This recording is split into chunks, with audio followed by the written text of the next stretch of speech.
Mesdames et messieurs, bonsoir. C'est un plaisir de vous retrouver pour cette édition. Voici les titres. Les bras de fer politiques sont un frein au développement, selon le président de la République, Patrice Talon. Et il faudrait réinventer notre façon de voir les choses. Le chef de l'État affirme qu'il forcera les acteurs politiques à travailler ensemble pour mener à bon port le processus de développement.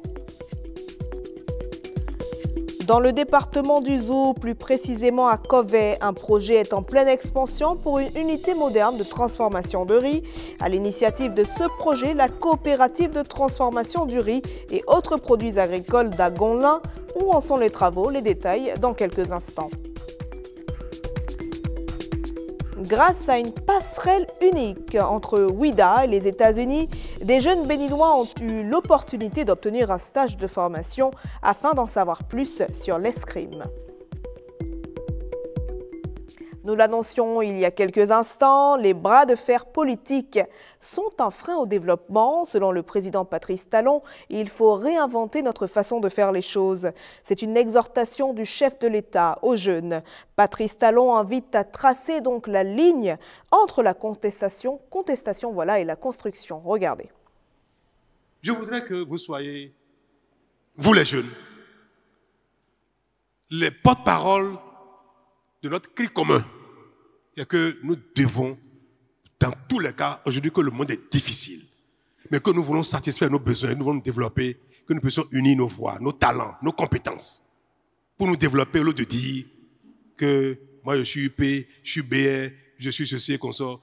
Les groupes d'intimité, les groupes d'affinité, les creusets dans lesquels les gens se mettent les uns les autres, peuvent exister. Moi, je ne veux pas dire qu'il faut tout uniformiser, parce qu'il y a quand même parfois des petites choses qui font la différence.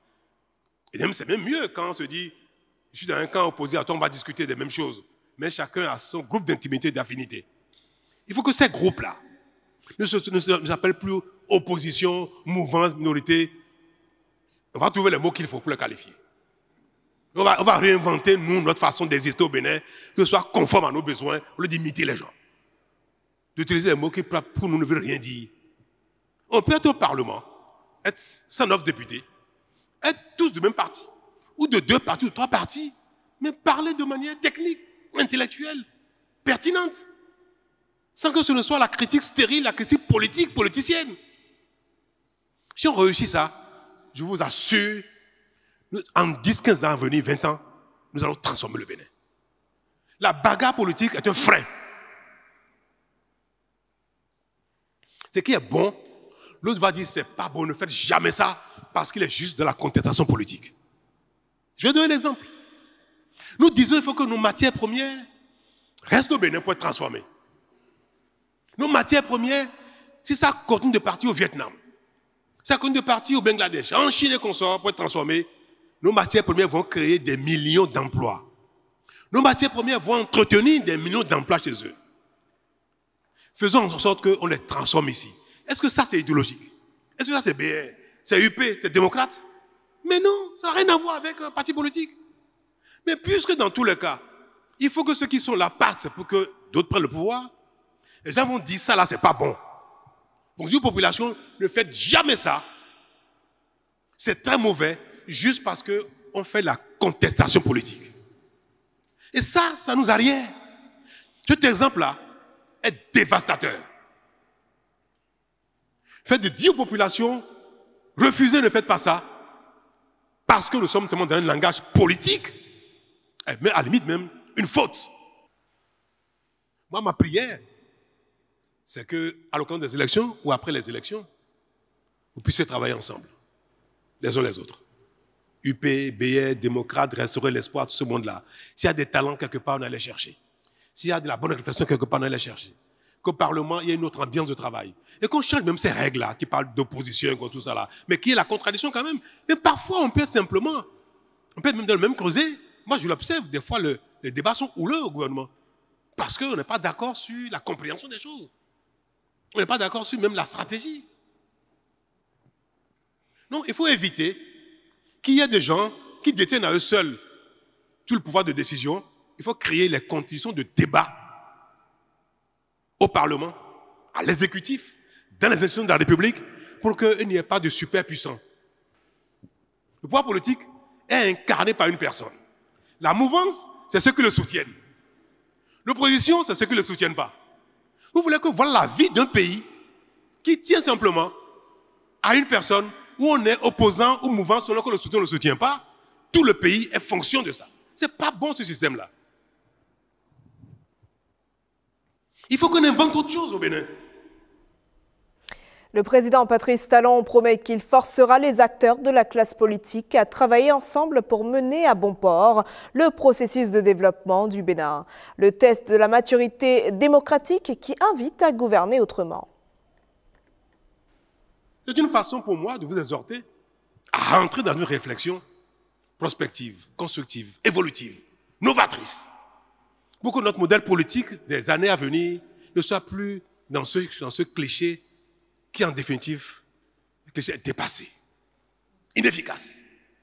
Ce que je dis concerne tout le monde. Vous voyez, j'ai commencé par parler de démocrates et UP et BR avant de venir à vous. Donc ça concerne tout le monde. Et le développement est possible, chers amis. Il est possible. Le peu que nous voyons nous montre très bien qu'on peut évoluer.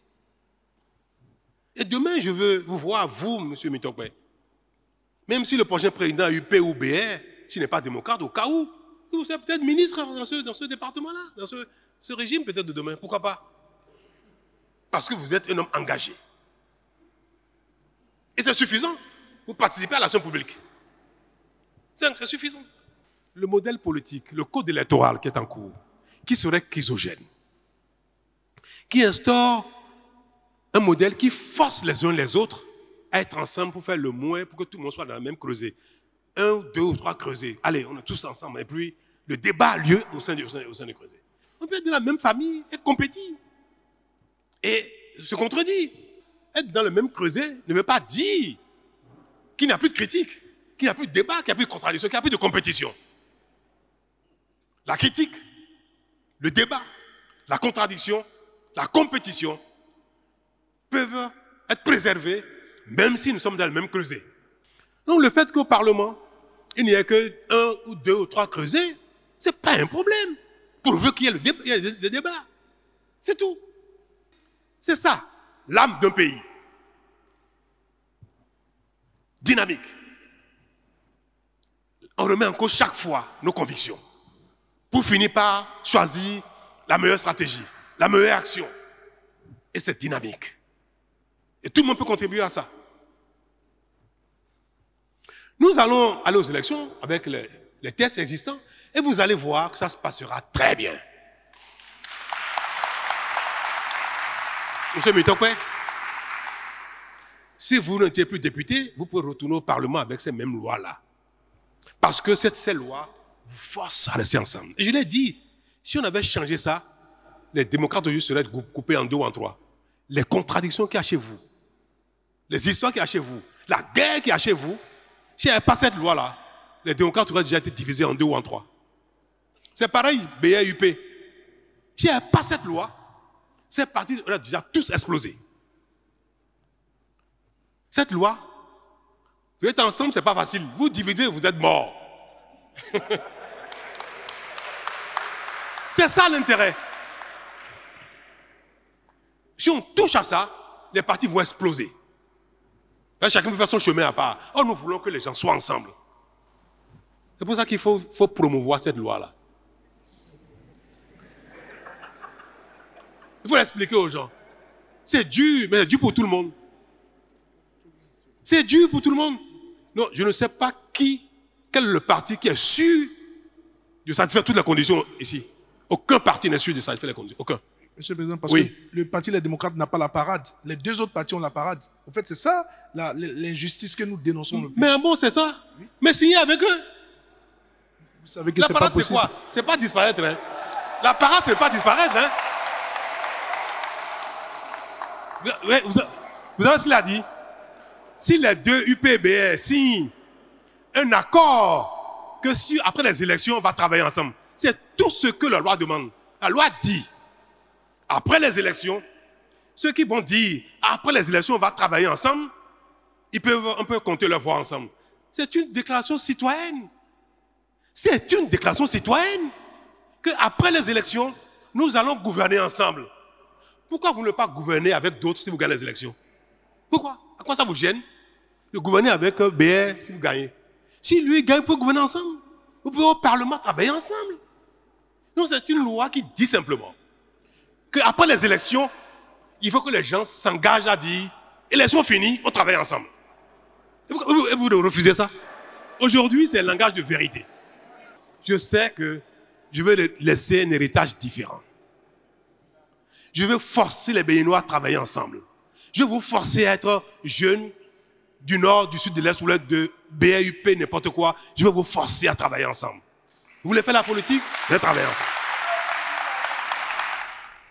Une délégation du Fonds saoudien pour le développement est au Bénin. Elle effectue une visite de site dans le cadre du projet de construction du lycée scientifique d'excellence de Porto Novo.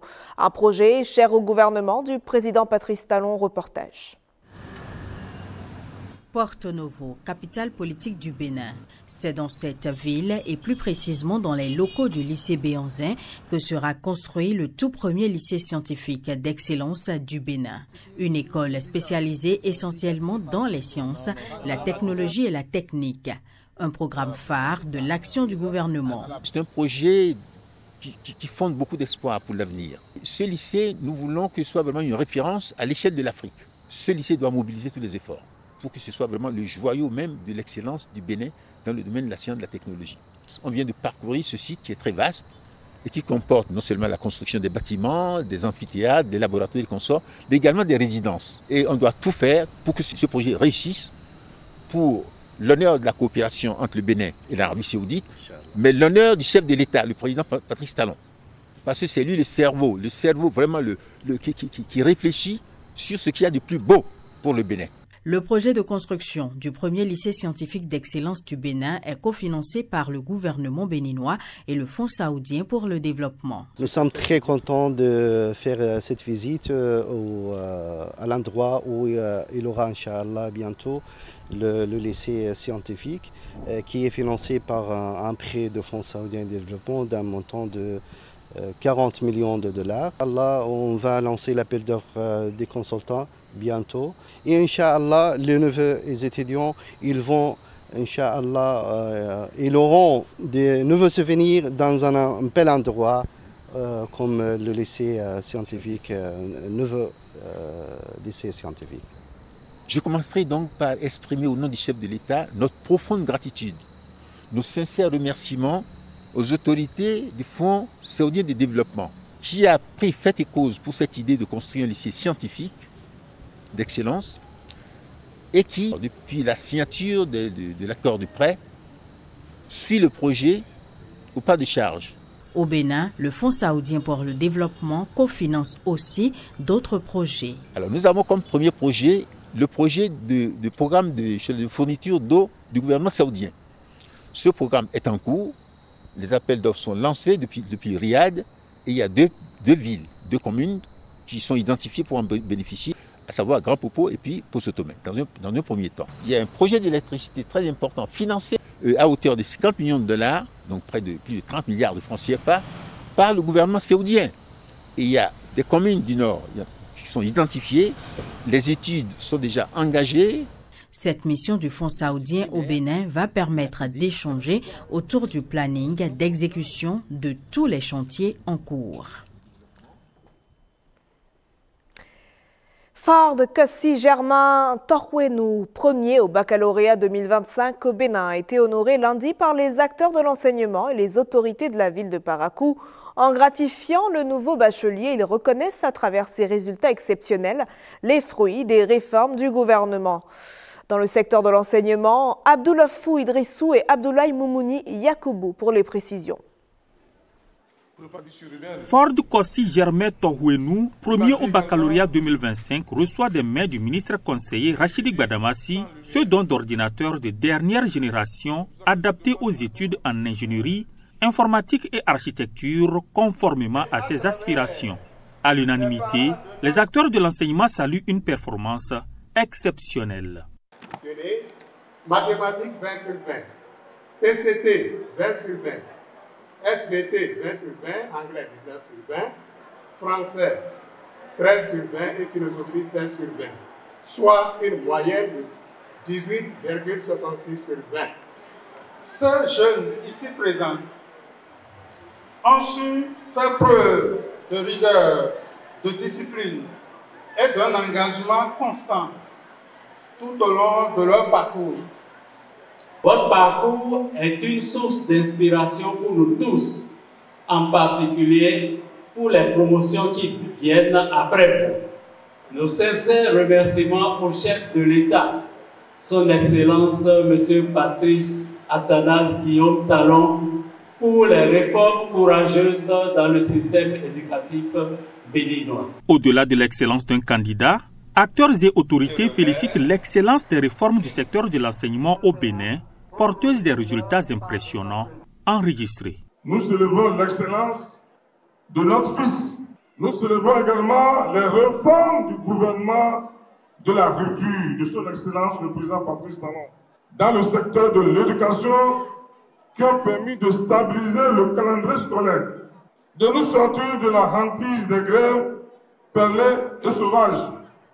Ford Torwenu, tu es la preuve vivante que le travail, la discipline et la détermination portent toujours leurs fruits. Je remercie aussi son Excellence, le chef de l'État, Monsieur Patrice Talon, pour toutes les réformes qu'il a initiées pour pouvoir améliorer notre système éducatif.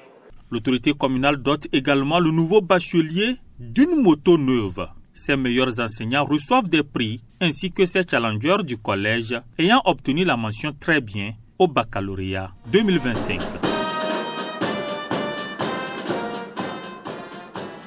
Dans le département du Zou, plus précisément à Kovey, un projet est en pleine expansion pour une unité moderne de transformation du riz. À l'initiative de ce projet, la coopérative de transformation du riz et autres produits agricoles d'Agonlin. Où en sont les travaux? Le Fonds national de développement agricole FNDA y est allé pour effectuer une mission de suivi des projets financés par la coopération suisse. Reportage. Des sacs de 5 et de 25 kg de riz entassés et prêts à être livrés jusque dans le nord du Bénin. C'est l'offre de la coopérative de transformation de riz et autres produits agricoles d'Agonlin, en abrégé CETRIPA. Pour en arriver à ce produit final, le processus se révèle bien laborieux. Nous décortiquons le riz et ensuite nous le tamisons et le dépoussiérons. Quand il ne reste que les longs grains, on fait appel aux dames que vous voyez ici.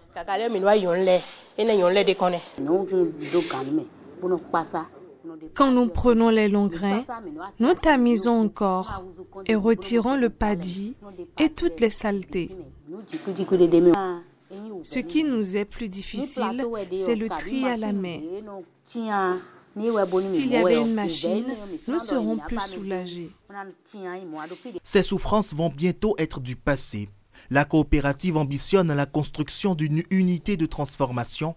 Le projet est financé par la coopération suisse en partenariat avec le Fonds national de développement agricole.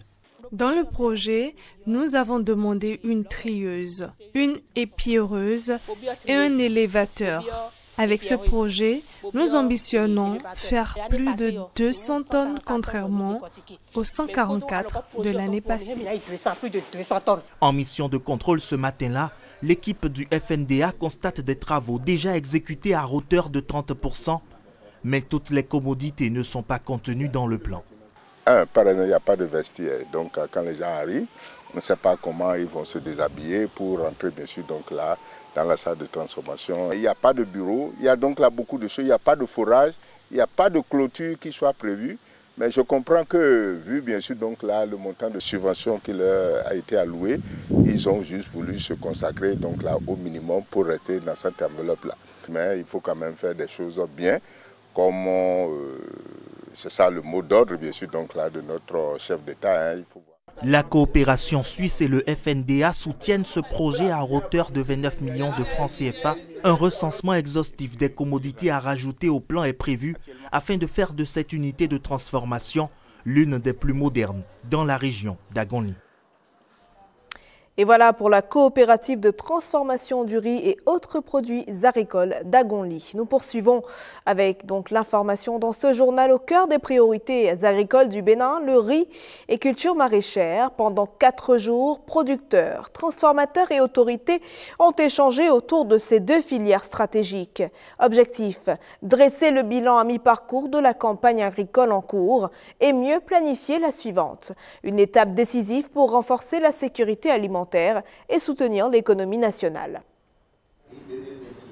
4 jours de discussion autour de 2 thématiques cruciales, la production du riz et la culture maraîchère. Ici sont débattues les questions relatives à la production et la transformation, mais l'exercice est surtout axé sur le bilan à mi-parcours de la campagne agricole 2025-2026. Ce bilan va nous permettre déjà de savoir sur quoi nous sommes en train d'évoluer, là où nous n'avons pas bougé. Au terme, le point des réalisations à l'actif de la campagne agricole, les contraintes relevées et la fixation des objectifs de la campagne agricole à venir, ainsi que la planification et la budgétisation des activités sont évoquées.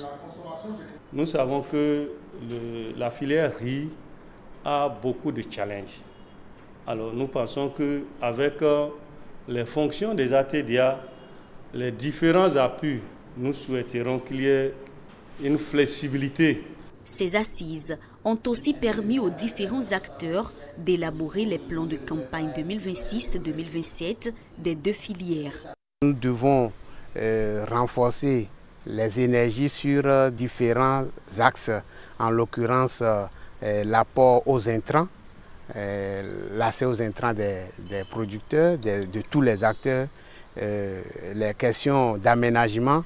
Il faut vraiment apporter de l'eau aux acteurs pour pouvoir produire à tout moment de l'année tout ce qui est élément de transformation, de tous les dispositifs de commercialisation. Nous devons renforcer l'énergie sur tous ces axes pour pouvoir vraiment atteindre les objectifs fixés pour la campagne 2026-2027. Le riz et les cultures maraîchères sont des filières stratégiques au Bénin au regard de leur importance socio-économique très grande et de leur contribution à la sécurité alimentaire et nutritionnelle des Béninois. Depuis 2017, le gouvernement du Bénin investit d'importants budgets afin de faire de ces spéculations des filières attractives et profitables au développement de l'économie nationale. 4 agents du Conseil économique et social distingués, une reconnaissance officielle pour saluer leur professionnalisme, leur loyauté, leur dévouement au sein de l'institution pendant plusieurs années. Un événement parrainé par le président du CES, du Conseil économique et social. Les précisions avec Mariano Gankou et Fallon Kisezounon. Dans l'ombre, ils ont servi pendant des années. Aujourd'hui, leur mérite éclate au grand jour.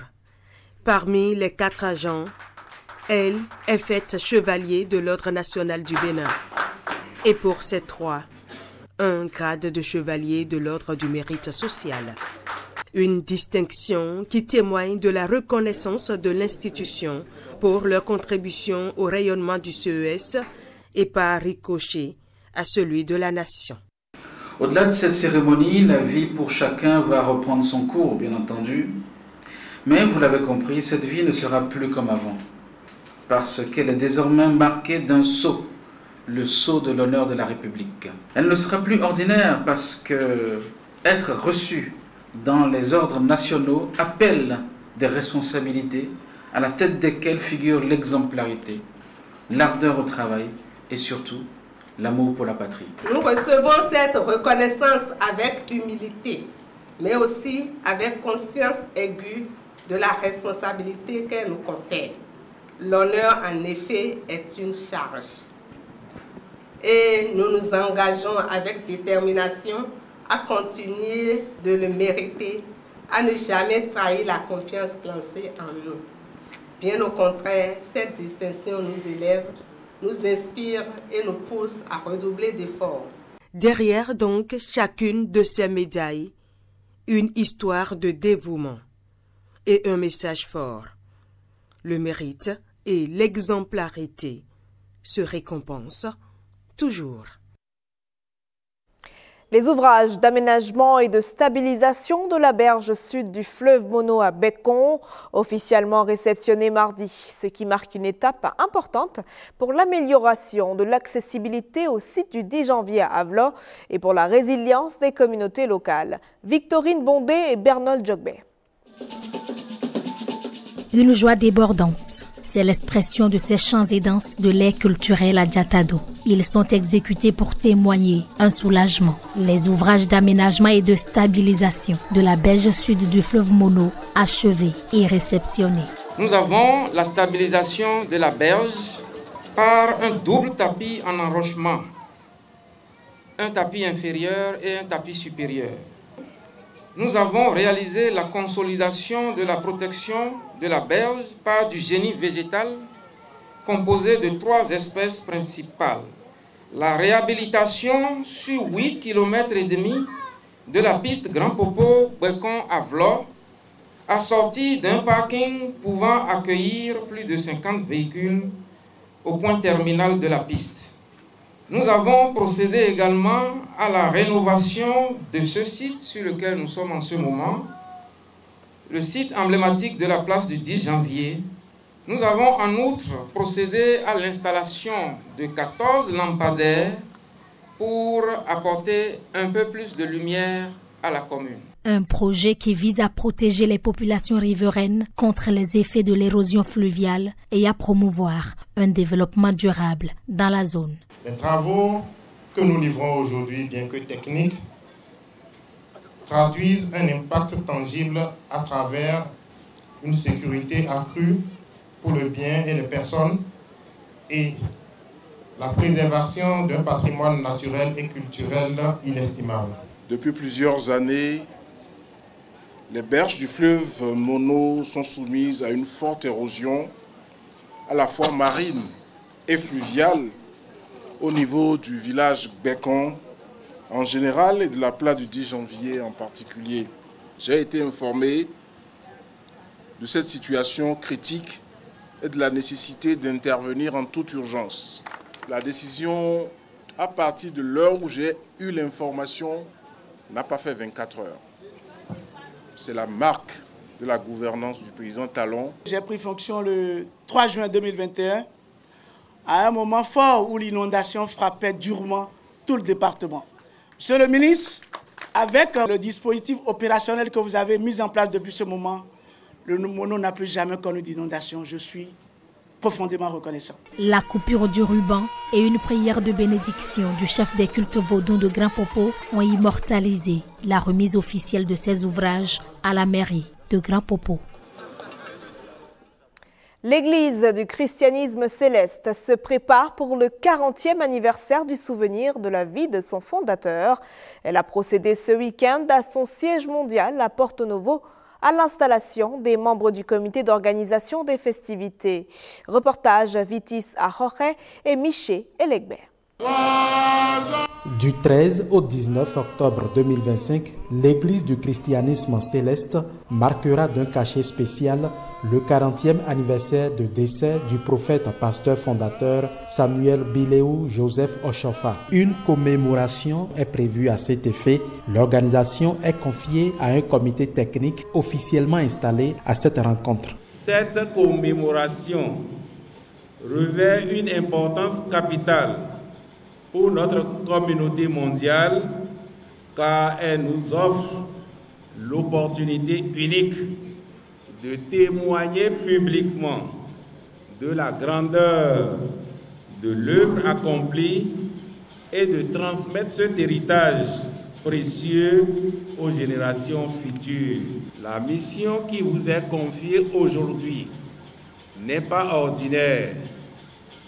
Vous porterez sur vos épaules la responsabilité d'organiser des commémorations dignes de la stature spirituelle de notre prophète pasteur fondateur. Un tissu est pris à l'occasion de cet événement. Des activités spirituelles et culturelles ainsi qu'un colloque scientifique international sur la vie et l'œuvre du prophète fondateur Samuel Biléou Joseph Chofa constituent les grands axes de la commémoration. Chers membres du comité technique, vous êtes le maillon opérationnel qui transformera notre vision en réalité concrète. Vous coordonnerez l'action des 9 commissions spécialisées et veillez à l'harmonie de l'ensemble. Le comité technique installé pour l'organisation du 40e anniversaire de souvenir de la vie du fondateur de l'Église du christianisme céleste comprend 9 commissions spécialisées. Dès octobre 2025, 58 pays membres de tous les continents, dont 13 venant de l'Afrique, se réuniront au siège de l'UNESCO en vue d'élire leur tout nouveau directeur général au regard des priorités de l'Afrique comparées aux difficultés actuelles de l'UNESCO. Une campagne pour l'organisation visant les priorités Afrique s'impose. C'est dans ce cadre que du 26 au 31 juillet, le président de la Confédération africaine des clubs UNESCO, Gabin Loyon, a effectué une mission en Côte d'Ivoire. Face à Macléod Adjan-Houssodé et Arnaud Adadja, il explique de quoi il est question.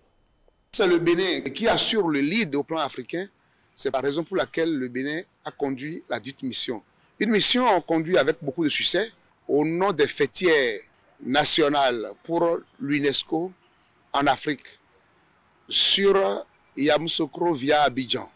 Dans le cadre de l'élection du nouveau directeur général de l'UNESCO, qui sera présenté en novembre prochain à Ouzbékistan, en Asie centrale. Donc les fêtières d'Afrique pour l'UNESCO sont passés à la table de négociations publiques à la Fondation Félix Houphouët-Boigny pour la paix, à Yamoussoukro, pour prier nos décideurs de bien vouloir accepter d'aller dans le sens d'un soutien qualitatif et quantitatif à la priorité Afrique à travers l'élection de M. Firmin Edouard Matoko.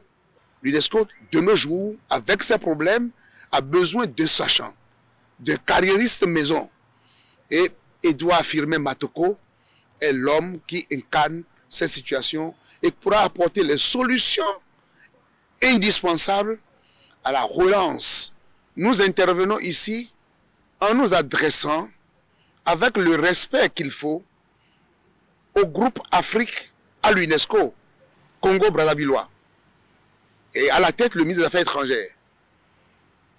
De la même manière, nous nous adressons aussi à l'Union africaine en tant que fêtière continentale au plan africain pour dire, Union africaine, veuillez bien regarder avec nous la priorité Afrique. Je m'en voudrais de ne pas saluer l'hospitalité légendaire du peuple ivoirien et de son chef d'État et le remercier pour déjà le soutien au candidat. Le parti Union progressiste Le Renouveau accueille un nouveau membre au lendemain du 65e anniversaire de l'indépendance du Bénin. Son nom, Simplice Akovi, ex-militant du Parti Les Démocrates. Il a officiellement fait sa déclaration d'appartenance à cette formation politique dans la 24e circonscription électorale. La cérémonie s'est déroulée ce week-end en présence des membres de la haute direction politique et des militants et sympathisants du parti à Zakota. Les précisons avec Pierrette Adonyossi et Kadnel Capo.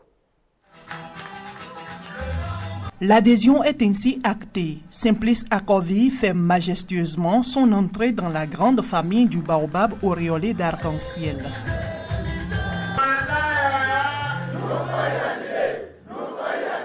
La liaison politique entre les militants du parti Les Démocrates et l'Union progressiste Le Renouveau est désormais établie.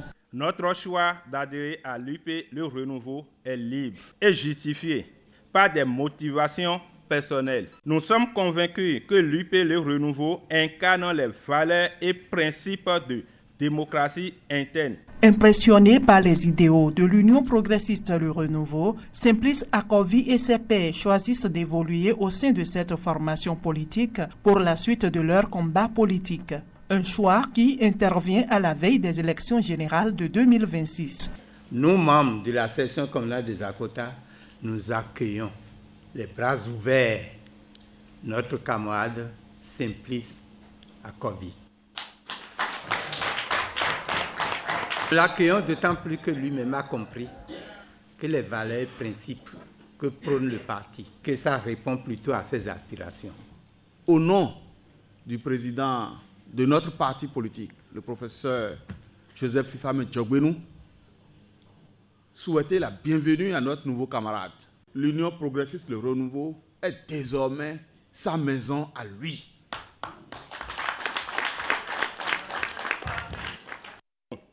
Akovi Simplice, mon groupe, nous engageons à rester fidèles aux idéaux, valeurs et principes du parti et à travailler main dans la main avec les militants et les leaders du parti pour atteindre nos objectifs communs. Cet engagement jugé libre, mûri et motivé vient renforcer le socle de compétences de l'Union progressiste Le Renouveau. Ils ont compris qu'aujourd'hui, il faut ce rassemblement-là. Et lorsqu'on parle de rassemblement, ça suppose que le Bénin est au-dessus de tout. Celui qui a été reçu est de mon arrondissement. Et nous avions déjà un peu de soucis dans cet arrondissement de Zeko, où, comme on le dit, ils nous mettaient un peu les bâtons dans les roues. Et donc, comprenez que je suis très contente aujourd'hui. C'est un aboutissement très heureux. Ici, il a la clairvoyance, la vision, le désir de nous rejoindre aujourd'hui, c'est qu'il a apprécié bon. Ce nouveau mariage politique entre l'Union progressiste Le Renouveau et le nouvel adhérent intervient 6 semaines après celui de Raoul Glessoubi, autre escadre du parti Les Démocrates dans le zoo.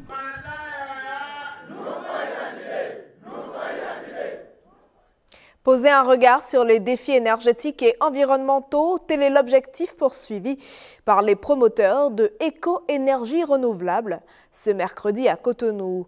À travers une causerie débat sur différents thèmes liés à l'énergie et l'environnement, le groupe de presse de DSG Innovation et Target s'est présenté au public. Élisée Degbeyon et Arnaud Adadja. À peine éco-énergie renouvelable est née et déjà sa première édition de causerie débat. Intitulé « L'état de l'énergie au Bénin, quel bilan et quelle perspective ?» Ce premier thème a permis de constituer devant l'assistance un panel d'éminentes personnalités du secteur. L'énergie ne peut pas continuer d'être sociale.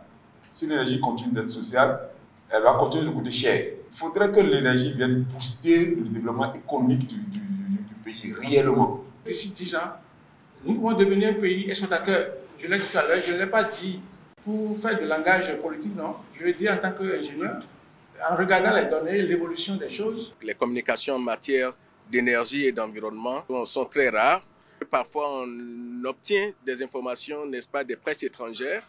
Et les presses nationales, locales ou régionales n'en parlent pas souvent, alors que sans l'énergie, on ne peut rien. Et l'environnement, ça nous permet d'être, n'est-ce pas, en bonne santé. Même approche pour le deuxième thème intitulé « Environnement et développement durable au Bénin, agir aujourd'hui pour demain ». Une chance d'organiser une fois une tribune de causerie nous pousse, nous d'abord en tant que société civile, à partager le maximum de ce qui se fait, à partager également les avancées dans le secteur, toucher du doigt ceux qui ne sont pas informés, ceux qui sont loin de la réalité, apporter là où il faut parce que nous constituons aujourd'hui un pont de liaison avec la communauté.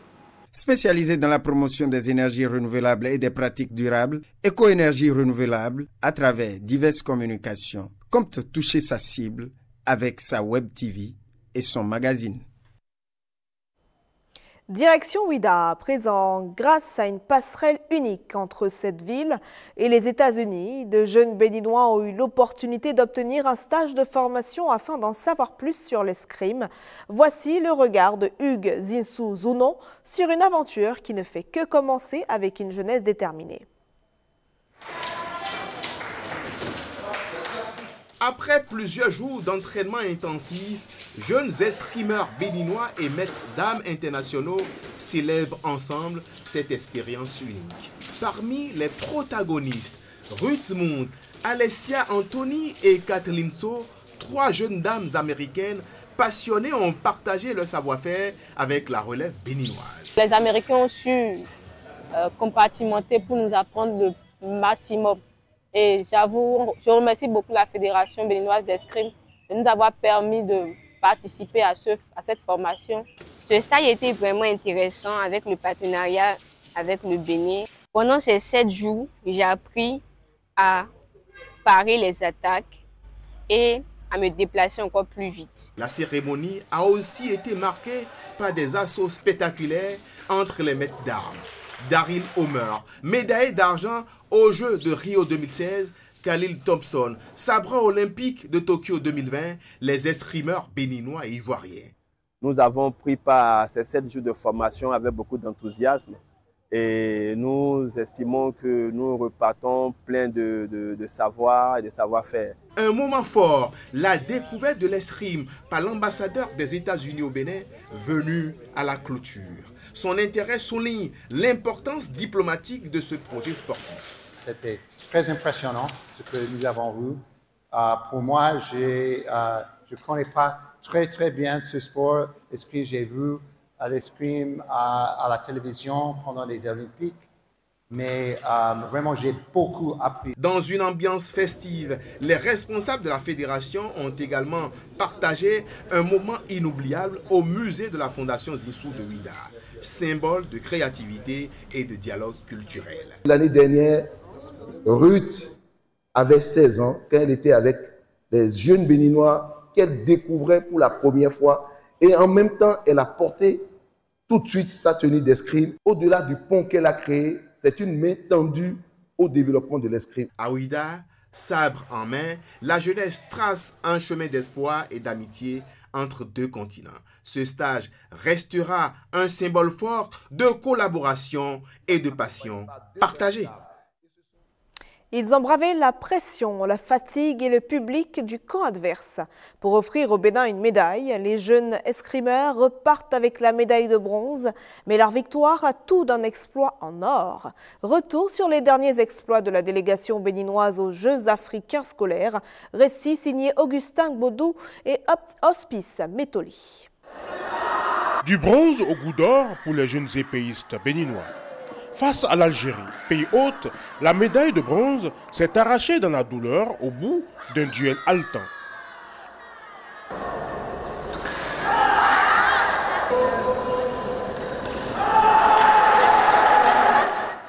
Yves Dedigla et ses coéquipiers s'imposent 45-44 dans une finale pour la 3e place sous haute tension. On était un peu stressés sans mentir parce qu'on craignait beaucoup ces poids lourds, Égypte et l'Algérie, Tunisie. Mais d'après le match individuel, on a compris réellement que les autres ils ont peur de nous et puis le stress qui nous dominait était parti. Quelques heures plus tôt, c'est dans le concours de javelot qu'Ibrahim Kissadi s'illustrait. Avec un jet de 41,71 m, il décroche le bronze et signe la 4e médaille béninoise dans ces Jeux. Je suis très content, c'est un premier jeu scolaire et j'ai eu la médaille de bronze. Je suis très content. En plus de ça, j'ai amélioré mes performances. Au total, 5 médailles, 1 en or, 2 en argent et 2 de bronze. Un bilan plus que prometteur pour la délégation béninoise. Des performances rendues possibles grâce aux classes sportives, véritables pépinières de talent. À la une de l'actualité internationale ce soir, des funérailles nationales pleines d'émotions en RDC après une attaque rebelle qualifiée de crime de guerre. En France, l'Aude fait face à un incendie d'une ampleur inédite et à Paris, des familles exilées réclament un toit après l'arrêt d'un dispositif d'urgence. C'est une scène de deuil national, empreinte de douleur et de dignité. À Goma, dans l'est de la République démocratique du Congo, les cercueils sont alignés sous le ciel lourd. Les familles, les officiels, les citoyens endeuillés, tous réunis pour dire adieu aux victimes d'une attaque d'une violence inouïe. Un camp de déplacés a été visé par des rebelles. Bilan, des dizaines de morts, des cris étouffés, des vies fauchées. Les autorités congolaises parlent d'un crime de guerre et dans le viseur, une fois encore, le Rwanda, pointé du doigt et appelé à rendre des comptes. Un pays en deuil, une population meurtrie, un appel pressant à la justice. C'est le plus grand incendie de l'été en France. Dans l'Aude, plus de 16 000 hectares de végétation sont déjà partis en fumée. Des flammes, hautes comme des immeubles, une propagation fulgurante jusqu'à 1000 hectares à l'heure.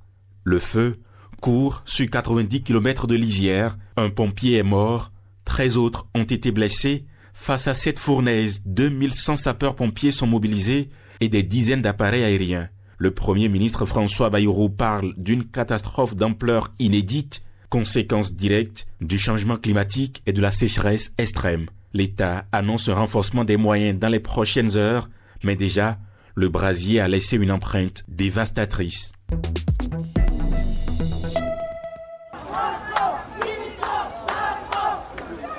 Sur le pavis de l'hôtel de ville, des enfants dorment à même le sol.